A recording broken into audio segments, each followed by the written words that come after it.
और सुनाए, क्या हाल चाल है आपका? बड़ी देर बाद चक्कर लगाया आपने। हाँ भाई, तुम्हें तो पता ही है आजकल की मसरूफियत का। दोस्तों से मिलने के लिए टाइम ही नहीं बचता। और बच्चों की सुनाए, अब तो बड़े हो गए होंगे। हाँ, बच्चे भी बिल्कुल ठीक हैं, अब तो बल्कि स्कूल जाना शुरू कर दी। ये तो बड़ी अच्छी बात है। साहब जी रुके, मैं 2 मिनट में आपके लिए चाय बना के लाया। नहीं नहीं यार, तकल्लुफ में ना पड़ना।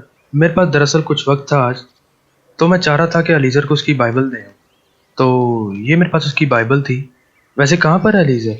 कहीं पर भी नजर नहीं आ रहा। साहब जी तो किसी काम से गए हुए हैं बाहर। आप ऐसा करें, उनका इंतजार करता हूँ। नहीं यार, टाइम होता तो मैं जरूर बैठता। असल में मैंने भी किसी काम से जाना है। तुम ऐसा करना कि बाइबल अलीज़र को दे देना जब वो आए।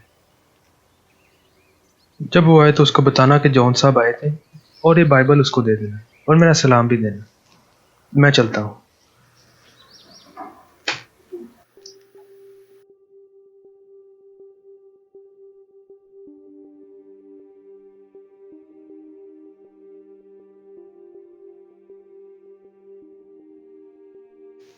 और हाँ, एक बात याद रखना, ये हमारे लिए जान से भी ज्यादा कीमती है।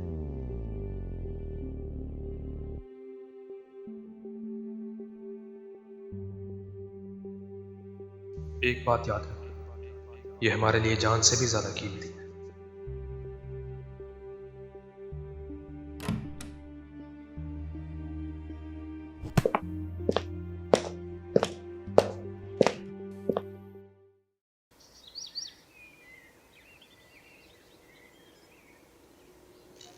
यार रफीक, ये नीली किताब तो पुराना।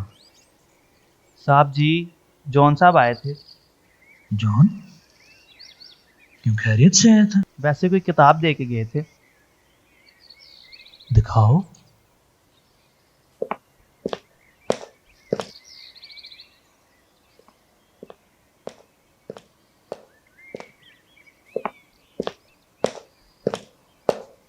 बाइबल आया था। इसको बड़े ध्यान से रख दो, कहीं किसी शेल्फ में रख दो।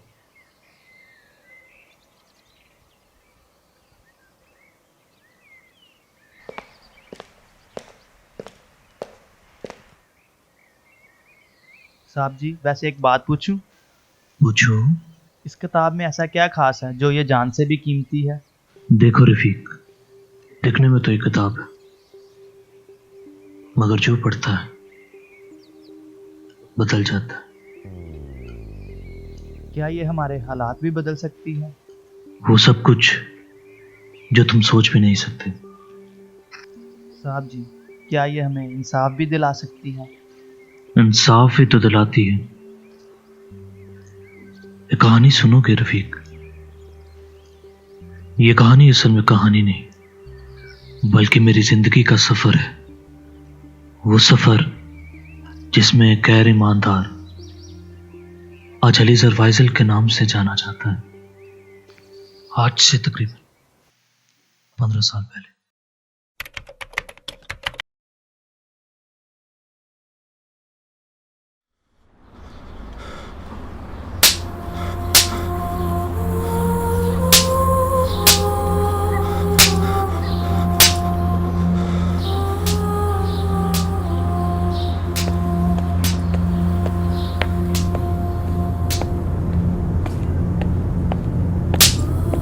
क्या हुआ लीजर?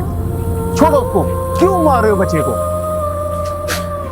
कितनी बार मना किया इनको, मेरे घर के बाहर ना खेला करें। वो तो ठीक है, देखो यार, कुछ खुदा का खौफ करो। कितनी बुरी तरह मारा है तूने इसको। अरे किस खुदा की बात कर रहे हो? वही खुदा जो खुद जुल्म देखकर खामोश है। यार क्यों ना आज चाय पे थोड़ी देर बैठते हैं, कुछ बात करते हैं। उनको भी समझा ले, मेरे घर के बाहर आज के बाद नहीं खेला। इनको छोड़ो यार, आओ कुछ बात करनी है तुमसे। थोड़ी देर बैठते हैं। हमारे घर ही आज। आजो आज, ठीक है, आजो बैठते हैं।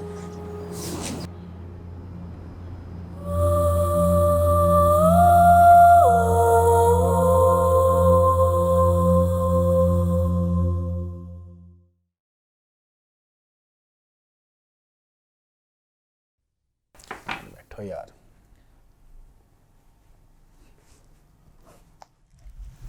आज आपने चाय पर आकर तो मुझे हैरान ही कर दिया। हाँ, हैरान तो मैं आपसे ज़्यादा हुआ हूँ, ख़ासकर के जब मैं जानता हूँ कि आप यहूदी बैकग्राउंड से हो, पर खुदा के बारे में ऐसे नज़रियात कुछ समझ में नहीं आया। देखिए जनाब, मेरी ज़िंदगी के कुछ ऐसे पहलू हैं जिनसे आप अभी वाकिफ़ नहीं हैं, और अगर वाकिफ़ होंगे तो आपका भी खुदा से ईमान उठ जाएगा। क्यों? ऐसा क्या हो गया है? मेरी ज़िंदगी एक किताब की तरह है, जिसने देखा उसने पढ़ा ही नहीं, और जिसने पढ़ा उसने समझा ही नहीं, और जिसने समझा वो साथ ही नहीं रहा। हिटलर के दौर में जब जर्मनी की खुफिया पुलिस हमें जिलावतन करने आई तो मेरी उम्र कुछ 7 बरस थी। हमें गाड़ी के मवेशी ढोने वाले डब्बों में सवार किया गया। एक एक डब्बे में 80-80 लोगों को ठोंस दिया गया। गाड़ी 3 दिन तक चली और फिर एक मुकाम पर रुकी।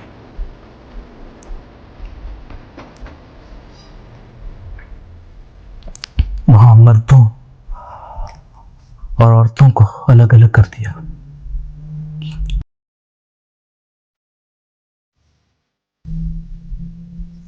उस वक्त के बाद मैंने अपनी माँ और अपनी बहन का चेहरा तक नहीं देखा।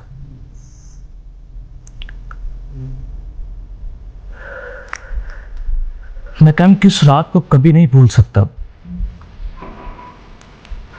और ना उन शोलों को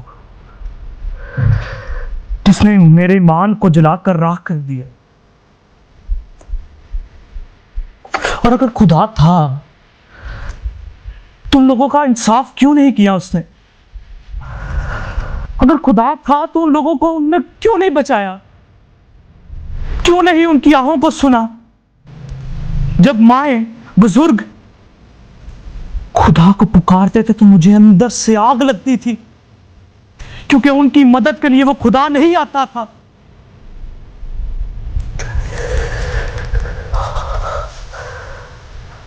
इतना सब कुछ होने के बाद मैं फिर भी ईमान रखूं उस खुदा पे। आप ही बताएं, क्या खुदा पे मुझे ईमान रखना चाहिए? क्या उनको उस मुश्किल के अंदर जो वो फंसे हुए थे,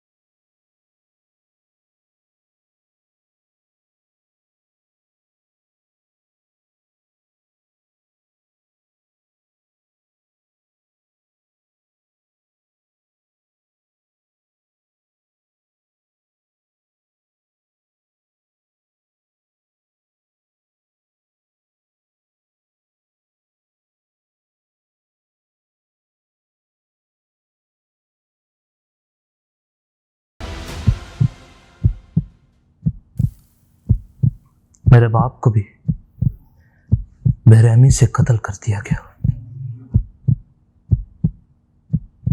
उसके बाद मैं तन्हा था, एक ऐसी दुनिया में, बिल्कुल अकेला, जिसमें ना खुदा था ना इंसान, जिसमें ना मोहब्बत का वजूद था ना रहम का। इंसान होते हुए मैं तो आपके जख्म पर मरहम नहीं रख सकता, लेकिन जहाँ तक मैं समझ पाया हूँ, आप खुदा की ज़ात से पूरी तरह वाकिफ़ नहीं हो, और आपके तमाम ज़ख्मों का हल इसी में है कि आप खुदा की ज़ात को पूरी तरह समझें। आज मैं आपको एक तोहफ़ा देना चाहता हूँ, और मेरी दरख्वास्त है कि आप इसको पूरी तरह पढ़ें। आपको खुदा की ज़ात से पूरी तरह वाकिफ़ियत होनी चाहिए। चले, वक्त हुआ तो जरूर पढ़ेंगे इसको भी।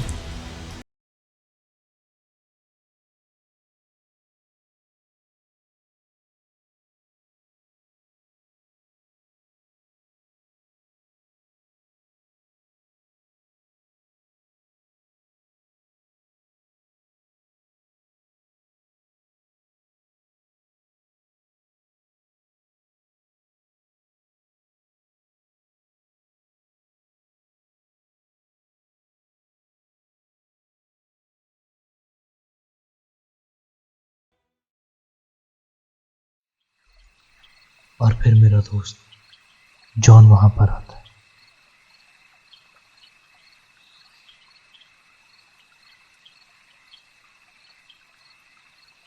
अलीजर, जल्दी उठ यार। अलीजर, अलीजर जल्दी उठ। अलीजर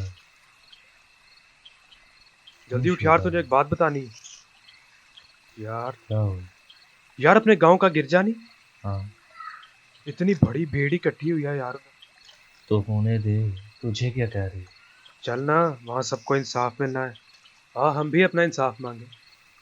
कैसा इंसाफ? मैंने नहीं जाना, तू जा। सारी जिंदगी हम इंसाफ के पीछे भागते रहे, और आज जब इंसाफ हमारे दरवाजे पर आया तो तू जाने से इनकार कर रहा है। कैसा इंसाफ है? वो लोग जो आज से 10 साल पहले हम छोड़कर आ गए हैं, क्या वो वापस आ जाएंगे उस इंसाफ से? देख भाई, अपनों को तो बहुत ने खोया है, लेकिन आज कामयाब भी वही है जिन्होंने अपने माजी को बुलाया।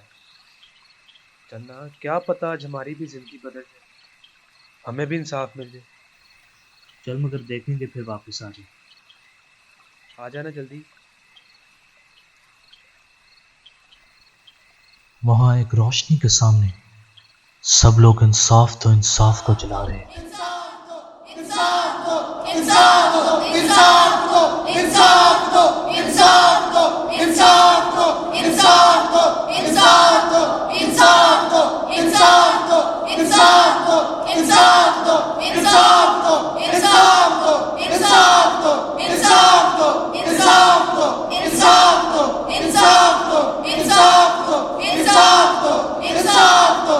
हम तब तक इन लोगों से मार खाते रहेंगे।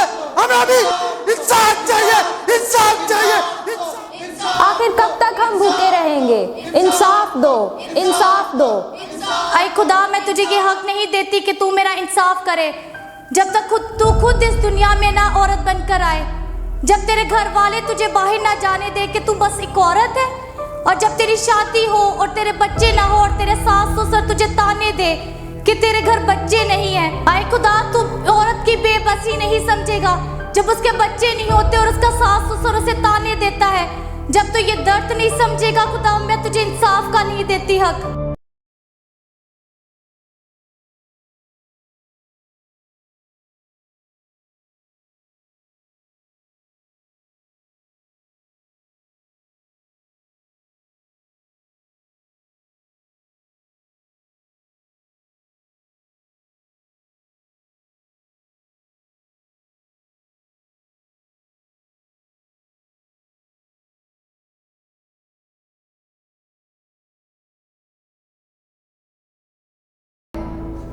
तो मुझे बता कि तेरे सामने पानी का मटका पड़ा हो और तू उसे छू भी ना पाए।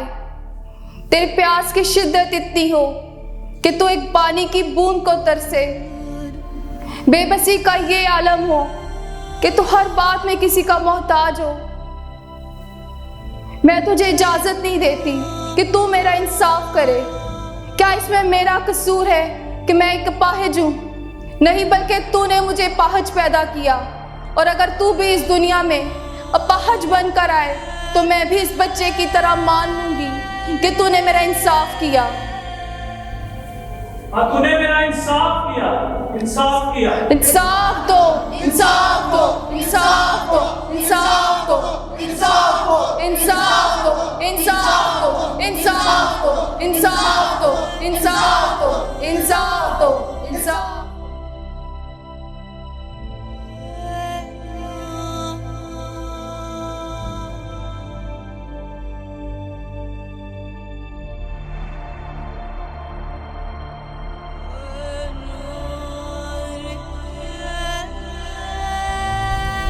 मुझे भी मेरा इंसाफ चाहिए। इन जख्मों को देख रहे हो तुम? ये मेरे जिस्म पर सिर्फ इसलिए है कि मैं एक कम जात का हूं। क्या इसमें मेरा जुर्म है कि मैं एक छोटे खानदान में पैदा हुआ था? नहीं, बल्कि ये तेरा जुर्म है कि तूने मुझे एक छोटे खानदान में पैदा किया था। अगर तू भी इस दुनिया में आकर मेरी ही तरह मार खाए और तेरे साथ भी कोई खड़े होने वाला ना हो तो मैं मानूंगा कि तू भी लोगों का इंसाफ करता है।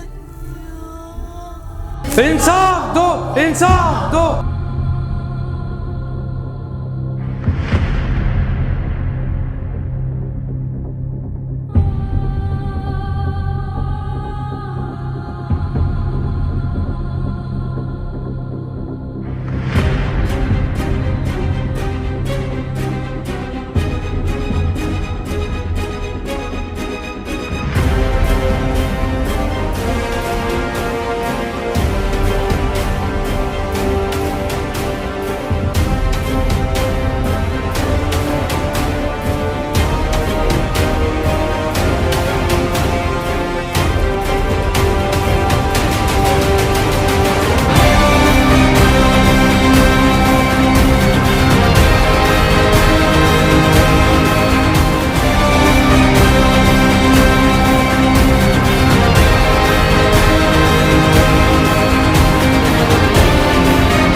ऐ मेरे बच्चों, मैं खुदावंद तुम्हारा खुदा यीशु तुमसे हम कलाम हूँ। तुम सब यहाँ इकट्ठे होकर पुकार रहे हो कि हमें इंसाफ चाहिए, मुझे इंसाफ चाहिए। गोया तुम ये कह रहे हो कि मैंने तुम्हारे साथ इंसाफ नहीं किया। तुम अपने दुखों परेशानियों को याद कर रहे हो, लेकिन दुनिया की सबसे बड़ी बरकत जो तुम्हारे पास है उसे भूल रहे हो कि तुम नजात के फर्जंद और हमेशा की जिंदगी के लिए बुलाए गए हो। खैर, तुम मुझे कह रहे हो कि हमें इंसाफ चाहिए, तो है मेरी बेटी सुन, तू इसलिए परेशान है कि लोग तुझे औरत जानकर तेरी इज्जत नहीं करते, तुझे ताने देते हैं। याद कर, इसी औरत को इज्जत देने के लिए खुदा बाप ने अपने फरिश्ता को कुंवारी मरियम के पास भेजा, और मरियम ने दुनिया की तानों की फिक्र ना की, बल्कि वो खुदा बाप और रूह कुदस की ताबे हुई कि वो मेरी जिस्मानी मां ठहरे। लोग मुझे भी ताने देते थे, लेकिन मैं रहम करता रहा, शिफा देता रहा, मुआफ करता रहा, हर हालत में अपने बाप का ताबेदार और शुक्रगुजार रहा। ऐ मेरी बेटी, तू भी सुन, मुझसे शिकवा कर रही है और मुझे ये बता रही है कि मैंने तुझे अपाहज पैदा किया, और कह रही है कि तुझ में इतनी ताकत नहीं और इख्तियार नहीं कि अपने आप उठ सके और पानी पी सके। याद कर कि मैंने तूफानों को थमाया, चट्टान बनकर अपने लोगों को पानी पिलाया, लेकिन जब सलीब पर पानी मांगा तो मेरे होंठों को सिरका लगाया। लेकिन मैंने फिर भी इंसाफ नहीं मांगा, बल्कि बाप से कहा, इनको मुआफ कर, क्योंकि ये नहीं जानते कि क्या करते हैं। ऐ मेरे बेटे, तू भी सुन, तू अपने छोटे छोटे जख्मों को देखकर घबरा गया, इंसाफ मांग रहा है कि मैं कमजोर हूं, मुकाबला नहीं कर सकता, अपना दफा करने के काबिल नहीं। मैं साहिब कुदरत, तमाम चीजों पे कादर, अगर चाहता तो 12 तुमन फरिश्ते गसमनी बाग में खुदा बाप मेरे लिए भेज देता। वो मुझे मारते हुए गसमनी बाग से कायफा सरदार के पास ले गए, लान तान किया, मुक्के मारे, मुंह पे थूका, सारी रात मुझ पे सियासत हुई। कायफा ने मुझे पिलातूस के पास भेजा, जिससे मुझे कोड़े लगवा कर सलीब देने का परवाना जारी कर। मैंने मार खाई ताकि तुम शिफा पाओ, मैंने सियासत सही ताकि तुम सलामती पाओ, मैंने जान दी ताकि तुम हमेशा की जिंदगी पाओ। मैं तीसरे दिन फिर जी उठा ताकि तुम्हारा ईमान फायदामंद रहे। मैं आसमान पर गया ताकि तुम्हारे लिए घर बनाऊं। मैं फिर वापस आऊंगा ताकि तुम्हें हमेशा अपने साथ रखने के लिए साथ ले जाऊं, ताकि जहां मैं हूं वहां तुम भी रहो। मैं इंसाफ नहीं करता, रहम करता हूं, मुआफ करता हूं, बहाल करता हूं। और आज तुम्हारी जिंदगी में, आप सबकी जिंदगी में अजीब काम होगा। तुम इंसाफ नहीं कहोगे पर कहोगे यीशु मुझ पे रहम कर, यीशु मुझ पे तरस खा। तुम्हारे सारे सवालों का जवाब तुम्हें आज मिल जाएगा और आज जान कहेगी कि तू ही खुदा हमारा खुदा है।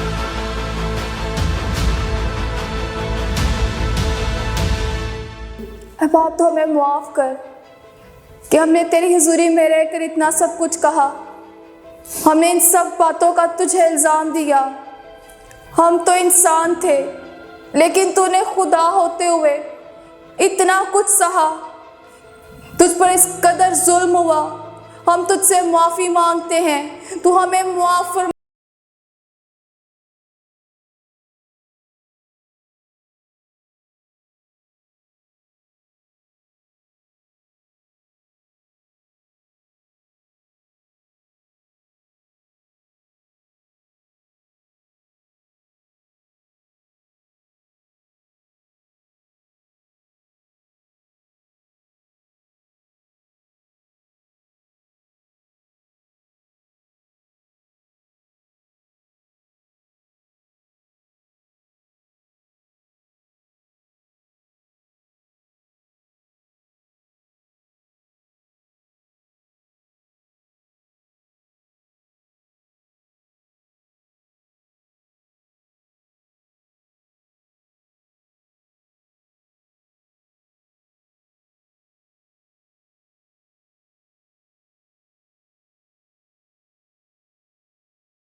उस ख्वाब के जरिए मुझे पता चला कि मेरा दर्द तो उसके सामने कुछ भी नहीं, और जिस इंसाफ के पीछे मैं सदियों से भागता था, वो इंसाफ तो उसने मेरा सदियों पहले ही कर दिया था, अपना इकलौता बेटा देकर।